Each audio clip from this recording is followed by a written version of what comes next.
Amna beat me from the +7.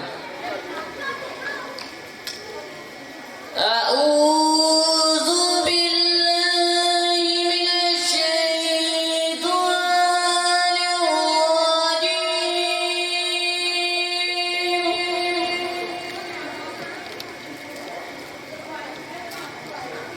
بسم الله الرحمن الرحيم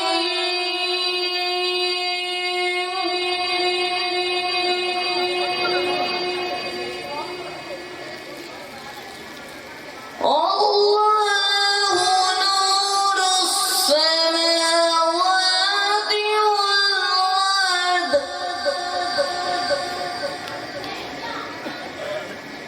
مثل نوره كمشكاة فيها مصباح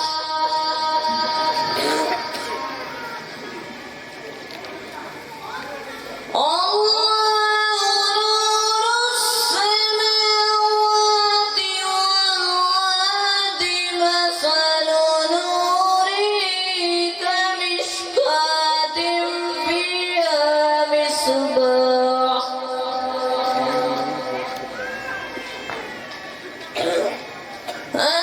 المصباح في زجاجة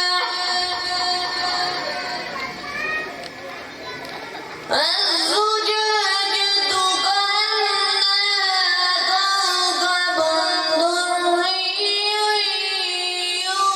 كوكب دري يوقد من شجرة مباركة زيتونة لا شرقية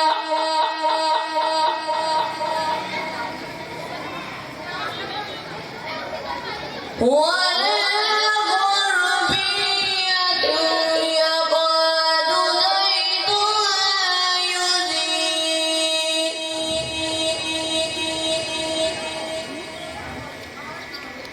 يضيء ولو لم تمسسه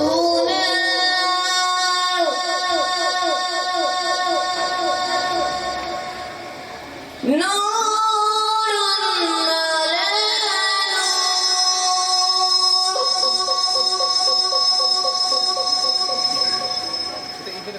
يهدي الله لنوره من يشاء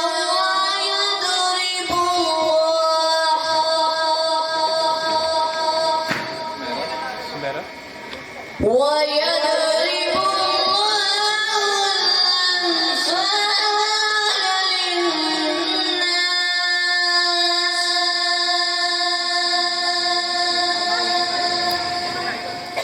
والله بكل شيء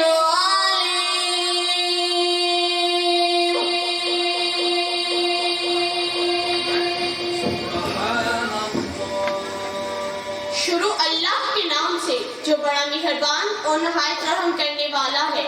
अल्लाह आसमानों और जमीन का नूर है।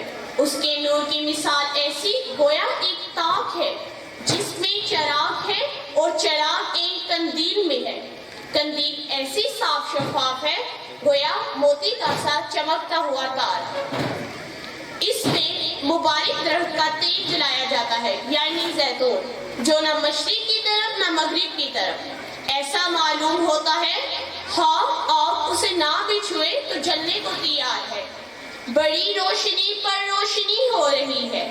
अल्लाह अपने नूर से जिसको चाहता है सीधी राह दिखाता है।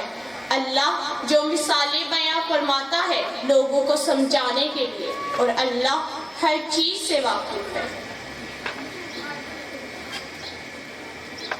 In the name of Allah, who is the most merciful and beneficent. Allah is the light of the heavens and the earth. The similitude of His light is as a niche, wherein is a lamp. The lamp is in a glass. The glass is as it were a shining star.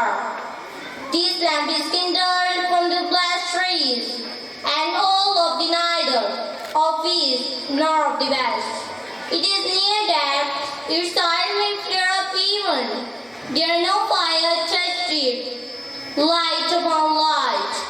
Allah guides to His light whomsoever He will, and Allah narrates example for the people, and Allah knows all things. Sadaqallahu